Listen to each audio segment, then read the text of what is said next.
Good morning, everyone. So I've been reading a lot of the comments, and you guys have been saying that you guys want to see a little bit more of me, a little bit more of my life, all the things that I do besides cutting hair, right? Like, I think for many of us barbers, people believe that all we do is cut hair and that's it, right? But there's a lot more to us. So I'm gonna start changing up a little bit the content. I do have a tutorial in this video though, because I know I have a lot of content that I want to put, so I've been trying to like work with everything. It's been a little bit difficult, to be honest with you. You know why? It's hard to balance life as a barber, I feel, just because we work like a lot of days, we work a lot of hours. And in my case, for example, like I own my business, so I have to deal with the business side of it, and then I do YouTube, and I have my online academy, and I do the classes, and I do a lot of things. I have a lot of plates that I'm juggling right now, so it's never easy. But I try my best. And kind of today I wanted to talk a little bit before the video. I kind of wanted to help you guys remember that sometimes all you gotta do is just try your best. Like, that's really what it comes down to. Just try your best. And what I mean by that is that it's hard to balance life. It's hard to balance your time. I think in social media now, like, everybody just makes it seem like they have everything figured out, but that's not true at all, right? We all try our best. So sometimes, like, I gotta work extra hours. Sometimes, like, I actually get to spend more time with my family. Sometimes I get to spend less time with my family, which is not what I like, obviously.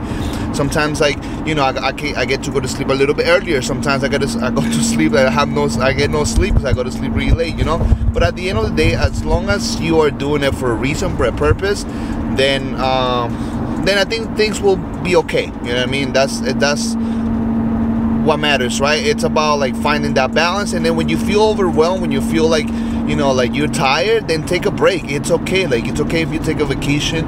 The whole thing about grinding for like hustling every day and night and not sleeping, that is just a bunch of BS, honestly. Like, it's not about how many hours or how many days a week you work. It's about how productive you are on whatever time you choose to do your thing, right? So that's just a little message I wanted to give you guys. I'm still a little bit sick, so sorry about my voice. I'm on my way to work. I got one client to cut, then I have to finish editing this video, the tutorial, and then I'll post it for you guys. So I hope you guys enjoy it.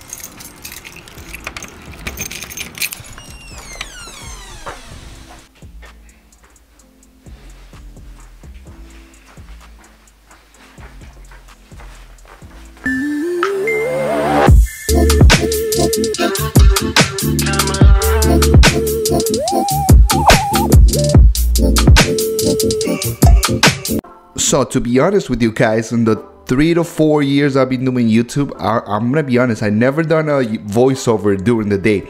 Usually my voiceover are actually at night, like at 2 in the morning when my family are asleep. So I can never really talk loud or anything like that because it's just, I don't want to wake up the babies. But so I'm excited. I'm actually doing this one during the day.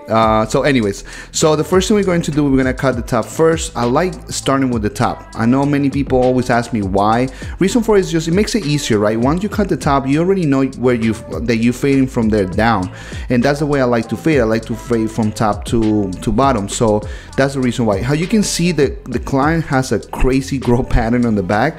So we actually gonna have to like be careful with that, right? If we cut some of those hairs on the wrong direction, they're gonna spike up, and that's not something that the client wants. So we gotta be very careful with the growth patterns. Like the clients have like cowlicks and things like that. You always gotta be careful with that. So the first thing we're going to do, we're going to create a square shape on top. A lot of European crop tops are very square shaped. I know lately I've been seeing a lot of more rounded crop tops, which is nothing wrong with it. It's just I do prefer the square ones. So here what I'm doing, I'm taking diagonal forward sections. The reason for it is because I want the hair to have a square shape on the sides, yes, and it has a little bit of the weight line that we like, but also I want the hair to have movement. So the diagonal forward sections are actually going to help me create that movement, and that's something that I want to achieve with the hair in this case, because a lot of crop tops are going to move forward, so I want the hair to do that even on the sides.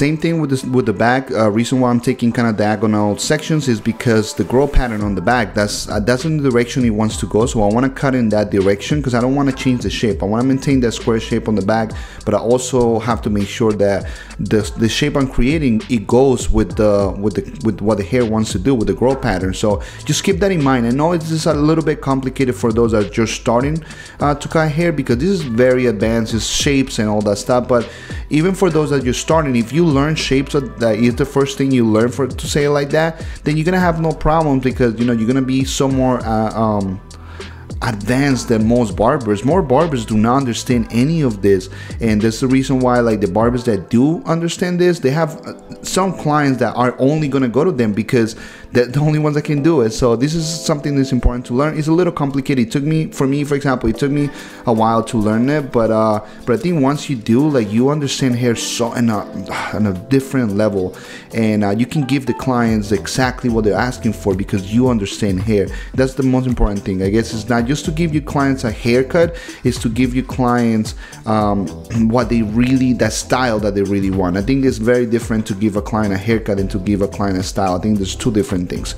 So you can see now what I'm doing is I took a profile section right in the middle, cut that as my guide, and then now I'm taking horizontal sections just to kind of create that square shape, pulling everything 90 degrees from the floor.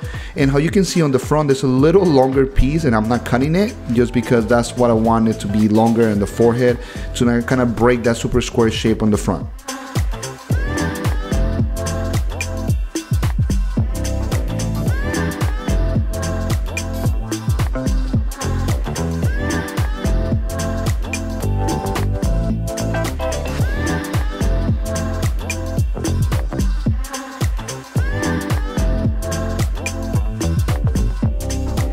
Once the hair is dried, I don't fully dry it. I just dry it, you know, a little bit, so it makes it easier for me to kind of see the shape that I created. Then I start with my clipper work. So I'm gonna start with a 4 because of the way that I cut it, and I use my fingers as my guide. Then most likely that guide that I create is gonna fade into a number 4. Even at 3 open, depends on your fingers. Everybody, you know, obviously everybody has different fingers size. So for me it will be a number 4. So I'm gonna start with my lever open and then close, and now I'm using a number 3, and it's gonna be the same thing. I'm gonna start with lever open and then my lever closed.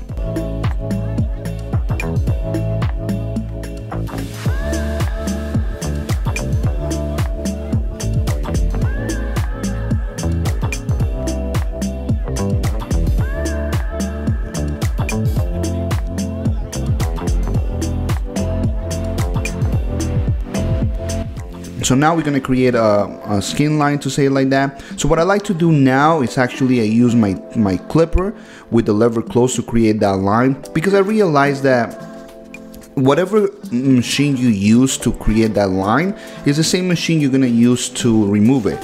So if you create that line, let's say with a trimmer, you're gonna have to use your trimmer to remove it. And a lot of times people have problems using your trimmer as, you know, kind of the movement of the trimmer to remove that last line, and sometimes makes it harder, right? So if you do it with your clipper, you're actually just gonna use your clipper to remove it in the same position how you create that guide. So I think it just makes it a lot easier, and for me actually it works.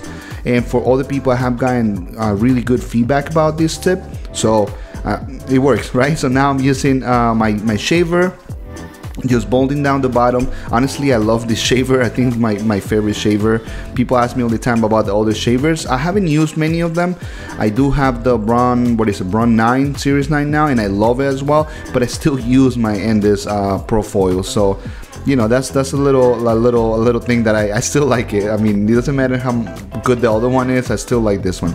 So here I'm creating a guide. My guide is going to be probably like a finger width. On top of it, it's going to be with the lever open, and that's just going to give me more space. I want to create the guide just because I want to see, I want to have a little more space between the number 3, remember that's what we passed last, and my 0. So I want to make sure I have enough space to like fade. I don't want to make it too dark. I mean, it's gonna have a weight line because that's what a square crop top is, but I want to make sure that you know, it's not too dark either.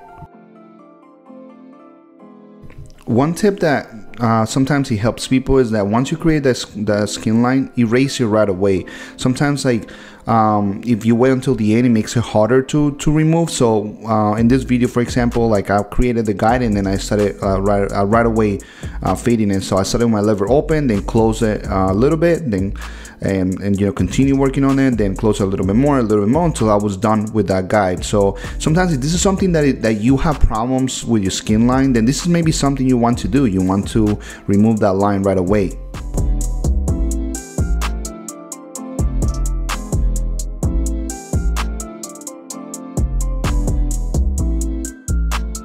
So now all I'm gonna do is super easy. Now what I'm gonna do, I'm gonna down fade. So I started with a 4, then I did a 3. Now I'm doing a 1.5. I'm skipping the 2 just because the hair's already short. I feel like sometimes, like, you know, you can skip guards. It's okay if you feel comfortable with it. In this case, I feel comfortable with this. So I'm gonna go with a 1.5, and then always starting with the lever open and then close it. Then I'm gonna do a 1. I'm gonna do a 1/16, and then I'm gonna go back to my machine with a lever just open, and then just work on it. If I see there's something dark, just use the corners to light up things. Just do a little retouch on the fade if I see something that needs to be retouched.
Okay, so now that we are done with the fade, now we're gonna shape out the front. So I said this is gonna be a very square haircut everywhere. Even the forehead is gonna have that strong shape up. So usually what I like to do with the front is just make sure, obviously, you shape it up. Use your mirror to make sure that it's straight. You know, sometimes like, if we look at it and it looks kind of straight, but then you look in the mirror and it's not, or you take a picture and it's not straight. So use your mirror. Your mirror is the best friend, to say it like that. And what I like to do with this type of like hair, when it's like longer hair, I would like to use a clipper that or a trimmer that has a deep tooth blade, because the deep tooth blade actually grabs longer hair better. So that's a little tip that I give you. I have 2 trimmers usually, one with a regular blade, another one the deep tube. The deep tube I will use here for longer lengths. It just grabs the hair easier. It's easier to cut that type of you know, longer hair. So here I'm using my razor. I did apply a hot towel and I did apply hair gel. I just, for some reason, didn't record it, but it was there. I always do it. This is something I always do with all my clients. And here you're using the razor, very smooth. You know, you don't have to put a lot of pressure. Just enough to create that shape that you want. That's all you really need. Sometimes with these haircuts, like, the shape up could be important, yes, because it always is, but the emphasis of the haircut is actually the top. So you want people to look at the top. That's really what you want. That's where really the emphasis is. So you might not need to like make the nicest shape up ever or the crazy shape up, because it might not be where like your attention should go. Your attention should go to the texture on top and the movement. And in this case, the little piece on the front that is hanging, you know, that's what you want. Every haircut is gonna be different. Every haircut is gonna, you know, for example, if you do a 2 and a skin fade, then obviously you want the fade to be the #1 focus point of the haircut, because that's what the haircut is, right? But if you do something like this, you want the top to be the center of attention. So you might just go very natural with the shape up, because all the emphasis you want it to go on the top. So just a little tip is just every haircut is different, and every client is gonna want different things from the style they're trying to go for. So here, very important, you gotta texture the top. It's called a texture crop top for a reason. You gotta texture it. I noticed that a lot of people do crop top and they never texture, and they try to use product to kind of mimic that texture, and it's not gonna happen that way. You have to texture the top. So what I like to do here is use just a point cutting technique. My client in this case, he has fine texture hair. So if you texture it too much, it's gonna look like he has no hair. So that's not what we want. We want to just add a little bit of texture. That's it, that's all. We just wanna add a little bit of movement. In this case, for me, the best technique in this case will be that technique that I'm using right now, which is just like a little bit of point cutting. That's it. You don't wanna add too much to it. And now I'm just using blending shears just to light up a little bit, like soften that white line, just because it was a little too strong in my opinion. So I just want to soften it a little bit. I usually don't use thinning shears too much, or blending shears in this case, but sometimes I use it for things like this. So this is how the client looked before. You can see he was looking a little rough, but not, look at him now. It looks very, very nice. The fade looks very nice. It goes with the head shape. The top looks very nice and texture. And the accent piece just giving that edgy look, you know. I think it's a pretty cool haircut.